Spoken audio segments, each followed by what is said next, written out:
the work getting this stuff?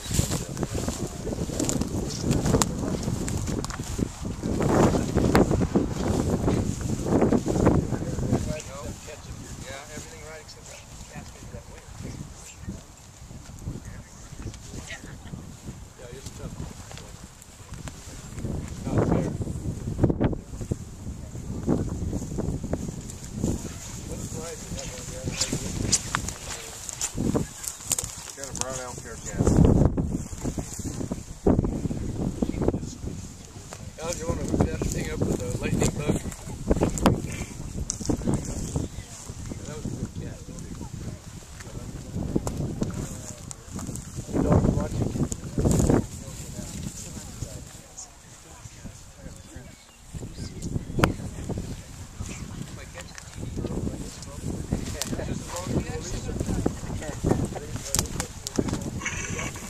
Particularly that year.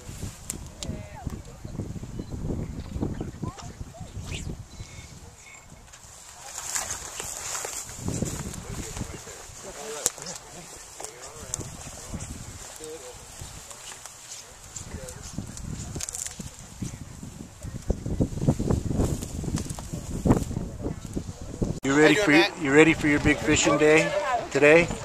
Huh? Yes. You gonna go out and gonna go fishing with the governor? Yes. All right. Well, we'll keep filming you, okay? You guys have been learning about this. Yeah. Pretty cool. I was here last year. Dr. A. Oh yeah, on our field trip, huh? Any of you guys been out here fishing yet? I don't fish. You I don't? learned a couple tricks today. I got a new fishing. Did he go check? Is this your son? Yeah, this is Ryan. This is my little guy, Ryan. He's in the first grade. Sounds like you are famous. Huh? Very cool. I like that hat too. Say thanks. Is that your very own? No. There you go. He requested to wear it today. Willows, and they're still alive. I planted a bunch of willows up at the ranch and the elk ate. It's developed in time. Well, I'm just saying.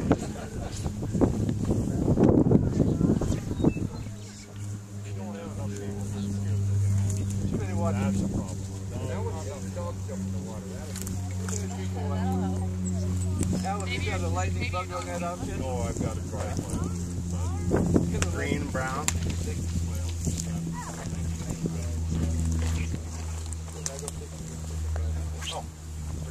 Yeah, that would not be the right thing to do to drink whiskey in the morning. You know, I've got to tell a Butte story that I just love about, you know, the Butte miners took a drink now and then, and they had a Butte miner that had a reputation of being able to take a drink of a particular whiskey and identify it without the label. So he was taking different sips, and he'd say this, and he'd say that. So they gave him a glass of water. He took a sip, and he said, "I don't know what it is, but it'll never sell."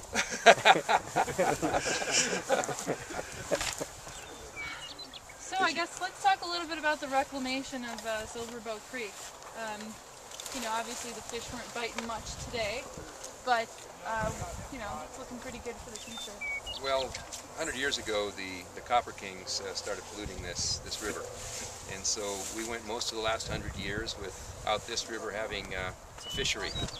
And of course, the state of Montana and federal government's been working together, and we've spent some $80-some million, and now Silverbow is nearly restored. And once again, we have the native cutthroat living in the Silverbow. And we didn't catch any of them yet.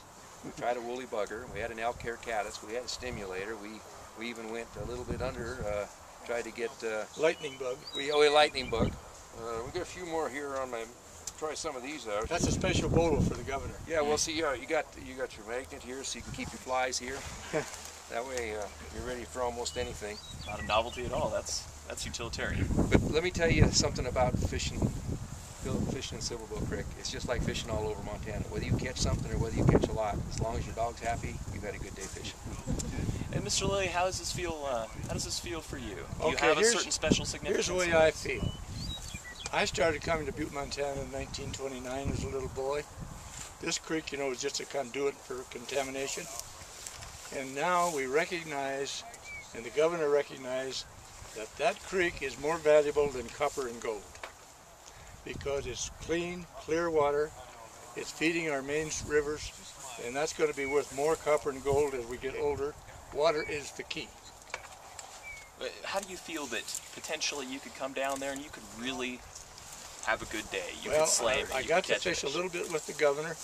He's doing very well. He's a very good listener. He's a big, strong man, and he learns quickly. When he comes back with all the advice I've got him, he can't lose. What about the first fish you catch, sir? How will that feel? If I caught a fish, I'd be so excited I'd put it right back. I promoted catch and release, back in the 60s. People say, what do you do throwing those fish away? I said, well, they have a better chance living in the water than out of the water. And so these streams are extremely valuable. That's the way I feel.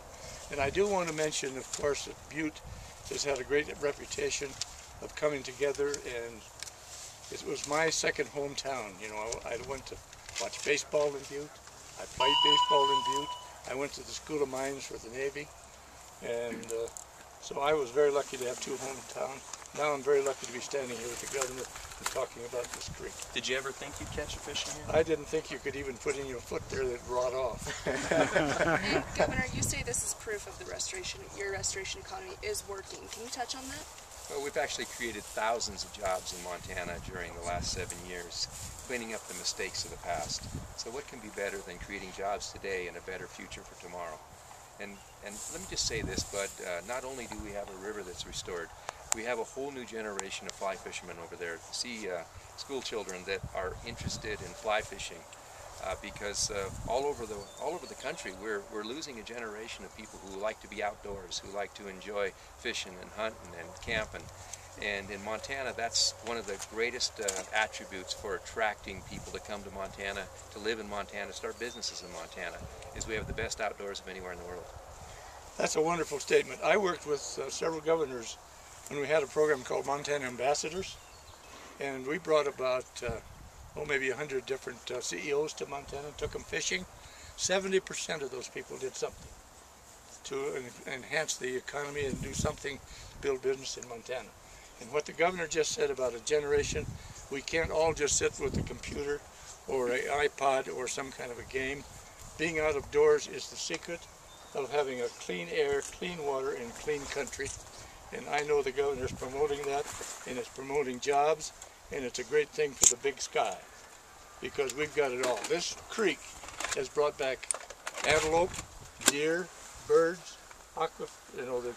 the fish are now eating because there's something in there for them to eat. There's all kinds of insect life. When the governor comes back, when we've got insects on the water, he's going to catch fish.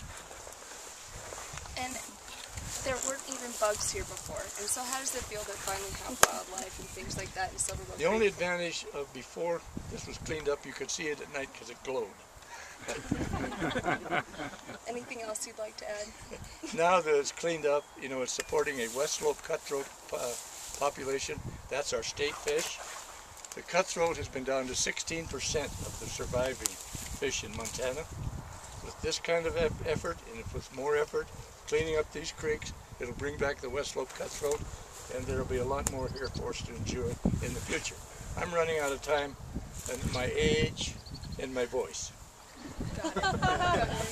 Well, I know that I do my best thinking when I'm on a river or on a stream, and there's a lot of folks who spend a whole day, a whole week, a whole month on a computer or in a meeting, and I'll promise you, you get out on a Montana stream, Montana river, whether you catch a lot of fish or whether you don't, you'll have a lot of great thoughts, and you can put things in perspective when you're out of doors in Montana. And as I said before, if my dog's having a good day, we're all having a good day. I got to add to that one more thing. The governor just reviewed what I talked about years ago. It's called the total experience. Being on a wild river, in wild places, in wild times, with wild women. Well, the governor isn't actually proposing spending time on a river with wild women, but if with your experience, if you choose to, well, if you're having a bad day, it it sure helps better than a dog.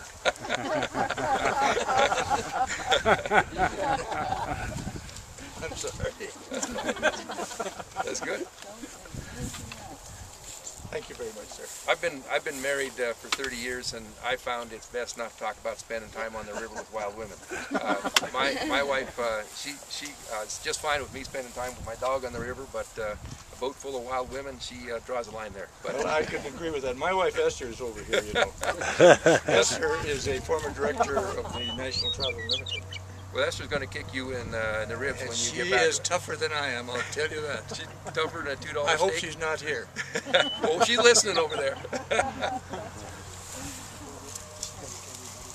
All right. Well, thank you, everybody, and for the kids that are here, remember, 99% of the world does not have this.